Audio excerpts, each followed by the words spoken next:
this is the Ninja Creami, which essentially is like an ice cream maker. And today I am going to show you how to use it. In terms of all its functions, I'm going to make some ice cream, I'm going to make some sorbet, and by the end of the video, hopefully, we will know whether this is worth the social media hype and whether it's worth you purchasing. So this is the regular Ninja Creami, and you can get it in a load of colours. Obviously I went for pink because I like pink. But you can also get a deluxe version, which I just didn't feel like I needed, to be honest. It has some extra functions and stuff, but I just wanted to test out the bog standard Ninja Creami. It seems like it does a lot anyway, so that kind of made the most sense to me. To be honest, at first I didn't really know how this worked, but when you think about it, to be able to make ice cream, you need kind of like a big lump of stuff, something that's cold, because this obviously doesn't have a way of making things cold. So we need to make some big lumps of stuff, and this book comes with it. It's the Ninja Creami recipe guide, and it gives you loads of information. So I have been always using the recipes from the book. It has like ice cream, so I'm going to show you how to make the vanilla ice cream here, but it also has sorbets and milkshakes, which milkshakes are actually quite a good thing because you don't have to make a big lump in advance. You can just do it straight away, which is quite nice if you don't have time, because when you make the big lumps, you need a little bit of extra time because obviously you need to freeze it. So I'm going to show you how to do that now. Well, I say now, but I actually did this last night because Ninja in this book recommend that you do the big lumps. I don't know, that's a really bad way of describing it, but the big lumps about 24 hours before. So I did that last night. Let's cut to that now to show you how I did it. So the first one I went for was the fresh fruit sorbet because it's only one ingredient, it's bananas. And I often make my own sort of banana ice cream just by mixing up bananas and like freezing them and stuff.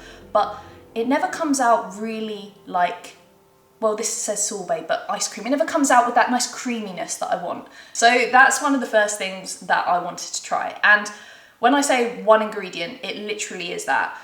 I just got a bunch of bananas. So 4 or 5 bananas. Make sure they're super ripe because you don't want to use green bananas because, you know, as you know, just by eating them, they don't have as much flavour. You just chop them up into sort of 1 centimetre pieces and then shove them into your tub, which comes with the Ninja Creami. You get a couple of these tubs and you can get extra ones as well if you want separately, I think. And you just put them into the tub and push it down. Sort of, you could use a potato masher, which I sometimes try, or just a spoon, and you just sort of break it down, keep pressing it down, and you want to get it to sort of around the max line, nowhere above the max line, just slightly below. And you'll find that if you're doing all these bananas, initially it will go way above the max line, but once you break it down, it all goes below. Then all you do, put the lid on, make sure the bananas are level, because that will help once it's all frozen. Then put the lid on and just put it in the freezer. So the next one that I've got in my freezer ready to show you is the vanilla ice cream, which actually in the book is vanilla ice cream with chocolate chips, and you can kind of switch up the mix-ups, as it calls it. So we'll add some of those things in later. But to make the vanilla ice cream, again, you're just going to mix some stuff together, but this is more ingredients obviously than the banana one. So it's a few different things, which at first I thought seemed quite involved, but it's not too much of everything, and these are really basic ingredients. So you put a little bit of cream cheese in and then mix that with some caster sugar, some vanilla extract, mix that with a whisk. I just used a hand whisk. You don't need to have an electric one or anything, it's not much. And then just add in some double cream and some whole milk, mix that together again, and then just pour it into your tub. And obviously you want to make sure it's near the max line. I mean, you could have it a little bit below and that would be absolutely fine, but near enough the max line. Make sure it's level, as it will be because it's kind of liquidy, and then put the lid on and pop it in the freezer. And you want to do this so that it's in there for, they say around 24 hours, but give or take, I don't think it matters too much. In case you're wondering what some of the ingredients are that I just mentioned that are in the book, these are just ingredients that we have, and are really sort of bog standard ones we have in the UK, because I am from the UK.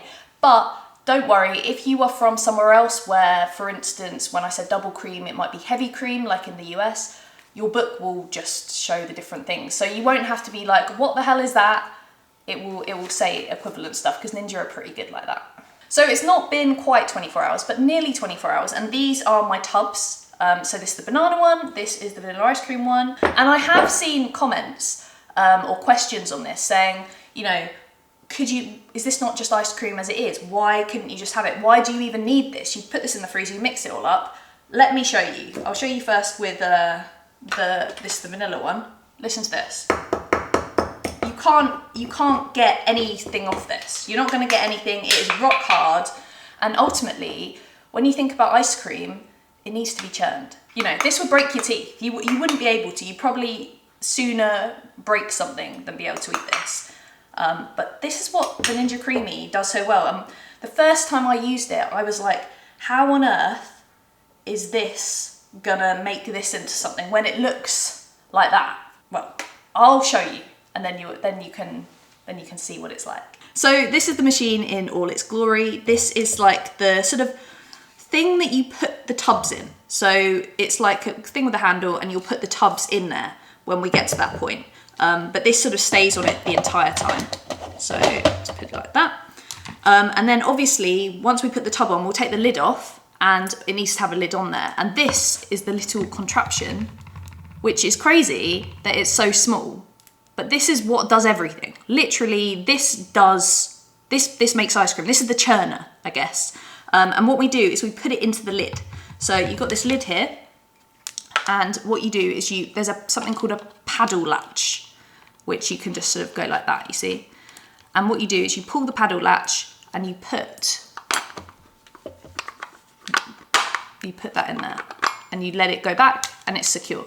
So it will wobble a little bit in there, I think, like that. That's fine.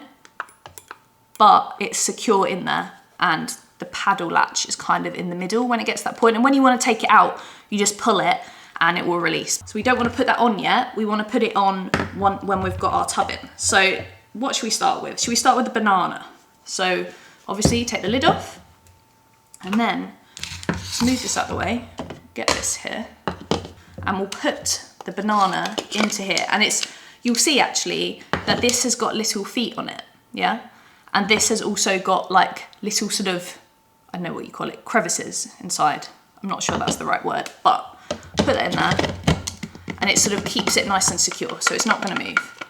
Then what we'll do is we'll put it on this way. This is the way that I do it. I'm sure that you could kind of put the lid on beforehand, but I always do it like this. So we've got it on there with that in, and then we need to put this on, and you'll see that there's a lock button, and we need to listen out actually for some clicks along the way at this point. So you get that on, and you want to get it in, and then we'll hear this click. So there you go.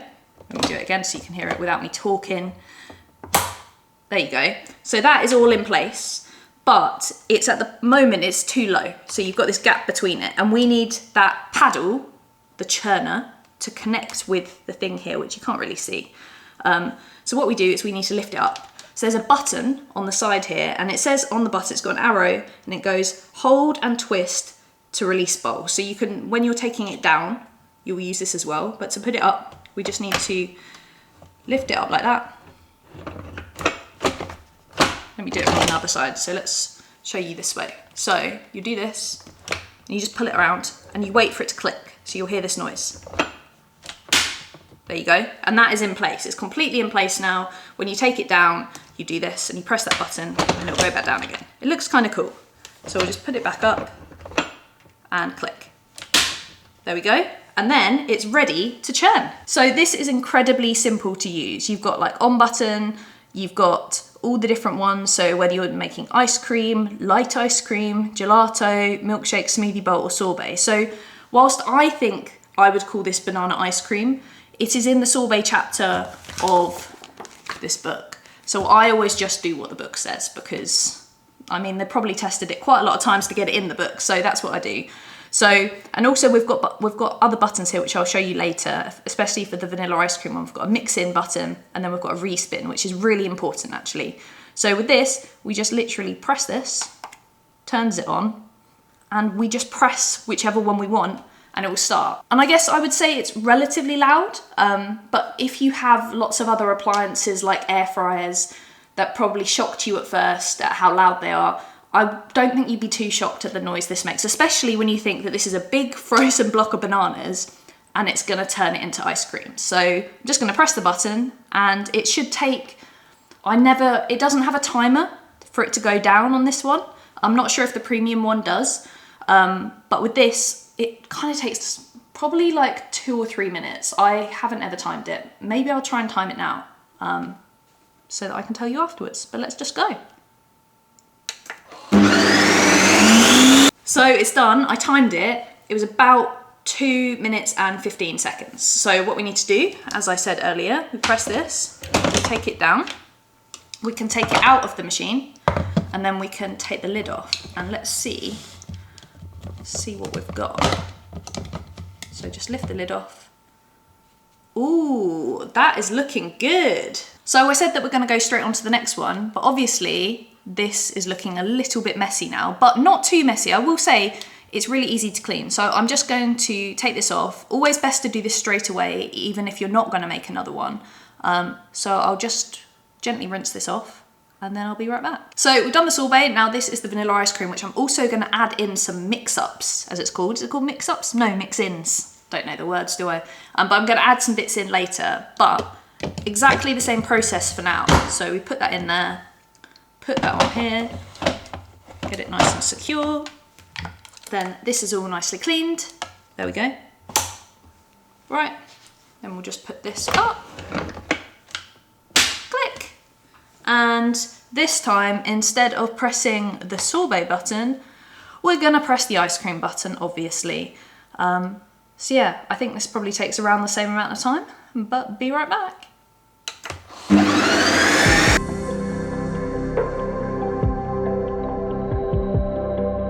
Right, so this one's done, and it actually only took 1 minute 30, so a minute less. So if you're really desperate, don't do the sorbet, do the ice cream, I guess. And let's see what we've got. And with this one, we're obviously gonna add some extra bits in. So this is not the sort of end product, although it could be. If you just want vanilla ice cream, you're done. But I'm gonna add some extra bits in. So gonna open this up. Ooh, I mean, that looks really good. That looks like good vanilla ice cream. There we go. But what we need to do for the mix-ins is we need to now make a little hole in the middle of this, and you can put whatever you want in the middle. So this, obviously, I was looking at the vanilla and chocolate chip, which is what I was going on. But in this book, you have got a section which I'll never be able to find when I want to show you. So we've got a section called mix-ins, and it gives you examples, do's and don'ts, which I always find good. And then it gives you some creative ideas of what you can do. So to make it like mint choc chip, one called Death by Chocolate. It tells you which base to use and what you put in it. So what I am going to do is I am going to make the cookies and cream one here. So for the cookies and cream one, I'm just going to add in some of those sort of chocolate sandwich Oreo style biscuits, but gluten-free ones. And it's very simple what you do. So first things first is that we need to make a little hole in the middle. So the ice cream is all sort of together, but we need to make a hole in the middle, which is where the mix-ins will go. So we've got like a, you see there? I put a hole in the middle of it. And now what I'm gonna do is I'm gonna put in my filling. So I'm just gonna break up, I've got some of these Oreo style gluten-free biscuits. I'm just gonna break them up into pieces. Not too small. It says if you're gonna use something that's quite soft, so a biscuit is kind of a soft thing, don't make the pieces too small. And one of the things that you must remember is that obviously we've got the max line, but when you're putting these in, the book, which is essentially the Bible, it says it doesn't matter. This book has so much information in that it tells you stuff. It gives you a lot of reassurances of what you might worry about. So I'm gonna put this on now and just do exactly what I did before, if there wasn't any of that stuff in. Just put that on like that. Get my lid, which obviously has some ice cream on. Doesn't matter, because that's what we're using this for. And I've made a bit of a mess, but it's fine. Tastes good, to be fair. So there we go. And then obviously the machine is already on, but we're just gonna press the mix in button and let the machine do what it does best. Again, I don't have any idea how long this will take, but it took 1 minute 30 before, so hopefully it won't take too long now. Oh, it's not on, look. I pressed it to make it work, and if you've been actually watching this video carefully, you'll be like, why did you press that? It's not even up. We've got the gap. So we had that click, we didn't have this click. There we go. And now that flashy button has stopped flashing. It's ready to rock and roll. Press mix in.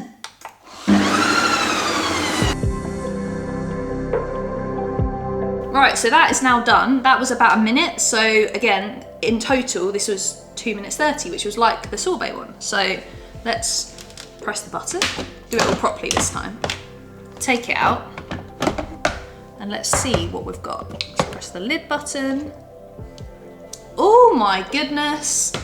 Remember, it was vanilla ice cream before. Added some Oreos in, or gluten-free Oreos, and we have got cookies and cream. And you can see there, well, you probably can't too much, but near where my sort of bluey, greeny finger is, you can see there's some big chunks and then other bits. It seems pretty well distributed.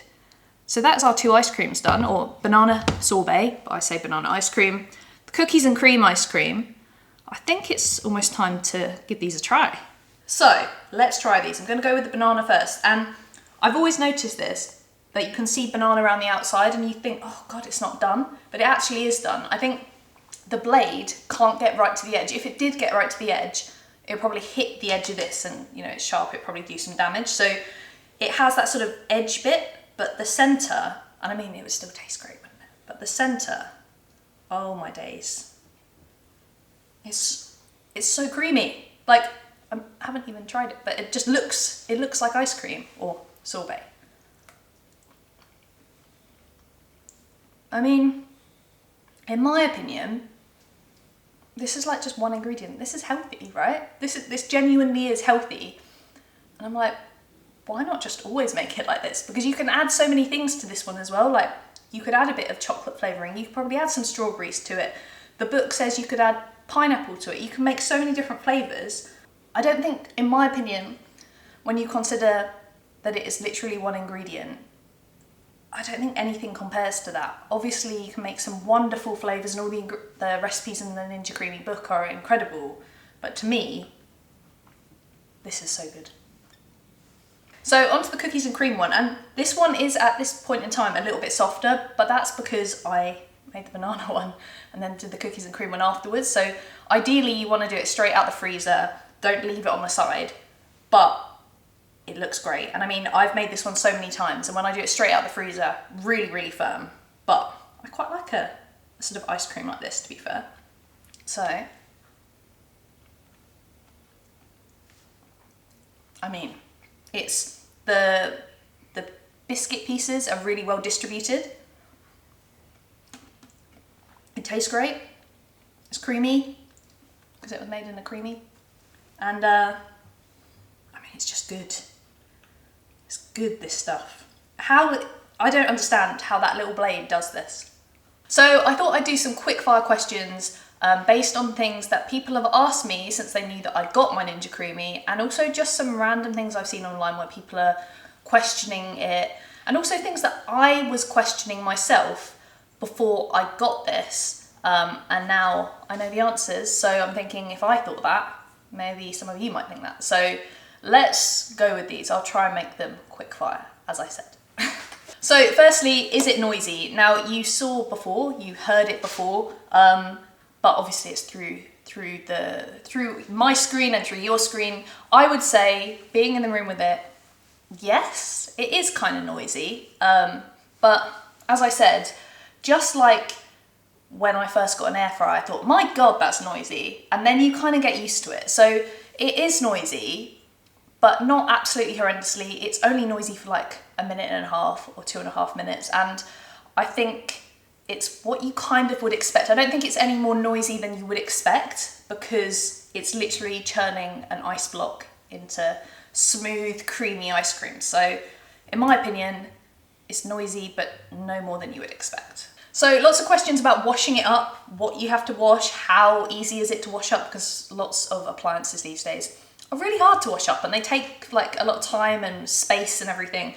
This is incredibly easy to wash up. So this is, you can kind of see, and you saw earlier, this is pretty much all you need to wash up, the lid and the blade. And I would recommend doing it straight after you use it, because you can literally rinse it with a little bit of soap. That's fine. And then the tubs, they're just like tubs. They're just like plastic Tupperware, essentially. So very, very easy to wash up. No problem at all. I've also seen some people ask whether you can like run the machine with like soapy water in it to clean it. You shouldn't do that. And also there's literally absolutely no need to do so anyway, because as I said, super easy to clean just in the sink. So is it comparable to real ice cream? My answer to that would be absolutely, like more so than any other ice cream that I've ever made. Like I've made the really basic sort of ones that are like no churn ice creams in the past. I've made some recipes for them. And whilst they're nice, I would say in a way they're not comparable to real ice cream. What this does with this little contraption thing and how it churns, you wouldn't know. You literally would not know, and I think that's what's so amazing about it. It is pretty much like real ice cream. So a big question I've had lots of is what about dietary requirements, like making it lactose-free, dairy-free, and these are absolutely things you can do, and something that I myself do because Mark, my boyfriend, is lactose intolerant himself. So I've always tried to make recipes and stuff that we make at home lactose-free or dairy-free, because it just, I don't want to be eating ice cream all by myself all the time, although that would be nice, but you know what I mean. Firstly, in the recipe book that comes with it, there are some dairy-free options, and it gives you sort of things that you can swap to make sure that you can make your own versions dairy-free. Obviously lactose-free as well is really, really easy. Lots of switches you can do, so you can use like a dairy-free double cream or heavy cream if you're in the US. And you can just switch all your ingredients around. And then obviously like the banana one that I made today, that naturally is lactose and dairy free. But yeah, you can make them all like that. And that's what's so good about this machine, because sometimes you can't find the flavors of dairy free or lactose free ice cream that you want, but with this machine, you can make them yourself. So I've seen a few questions online about the ice cream sometimes being a bit powdery, which you didn't see in these because mine weren't like that, but I have actually experienced this before, where you take it out and it's like lots of little balls, like it's a little bit not together. And there are a couple of reasons for this. One of them is if your freezer is too low a temperature, and I'm saying this like I know, but I found that out from this. So you need to have your freezer not so low. So ours was like minus 26 degrees Celsius, and it says it needs to be between 12 degrees Celsius, minus 12 degrees Celsius, and minus 25 degrees. So anything below that can impact the texture of it. So make sure it's like that. And also one of the other things is about the thing of like, you know, the tub is quite big. What if you're just one person? Or what if you're two people? You don't want to eat the whole tub. What if you just want a scoop? You do have, obviously, like I showed, you have the respin function on here, which really helps. And that's what you would do. So you put it back in the freezer after you've had it, and then you get it out another time, and you would use the respin function so that you can churn it up again, because it doesn't stay nicely churned. It needs to be rechurned, which is great. But also sometimes at that point, you can find that it goes a little bit powdery. So if you do find that, then what you can do, it could be a case of checking that your freezer's not too cold, but let's say it was too cold and you want your ice cream, it's gone powdery. You can just add like a little bit of liquid, so a little bit of milk or something, put it in, and then respin again, and it should make it nice and smooth and creamy, and Ninja Creami making it creamy. So yeah, that's what I would recommend from experience, because that's what's helped me. And the final question I've had is, can I use like tinned or canned fruit? So, you know, I use banana in mine. Can I use like tinned peaches, or, you know, a can of like pineapple chunks or something? And the answer to that is yeah, you can. So like in the fresh fruit sorbet section, it gives you like banana, but it's like, it actually says don't like bananas, or it could be you don't have bananas, but it says don't like bananas, and it gives you options of things that you can use instead. So you can use some pineapple, you can use orange, obviously then you can use peaches, you could use anything from a tin. You just need to do that same thing where you get it in your tub, freeze it, get it out, and do the same thing, and you would have sorbet.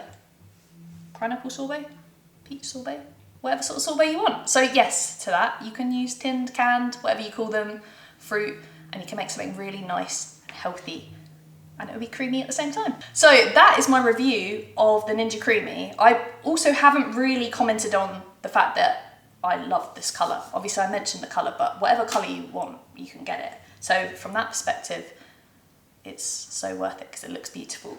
But is it worth it generally? I would say 100% actually. I wasn't sure. I wasn't sure beforehand. I'd seen too many reviews online. I'd seen too many people just saying that they had one and it being like a cool thing to have. I saw a lot of people on things like TikTok loving their Ninja Creami, and I was like, that's not going to be good, is it? But it really is. And I think just from the ice cream and the banana sorbet / ice cream that I've shown you today, I'd like to think that you can see that it is worth it too. So yeah. Anyway, if you want to check out a Ninja Creami, I've put a link in the description so you can go and have a little look, little gander. Thank you so much for watching, and I'll see you soon. Bye. Do do do do do.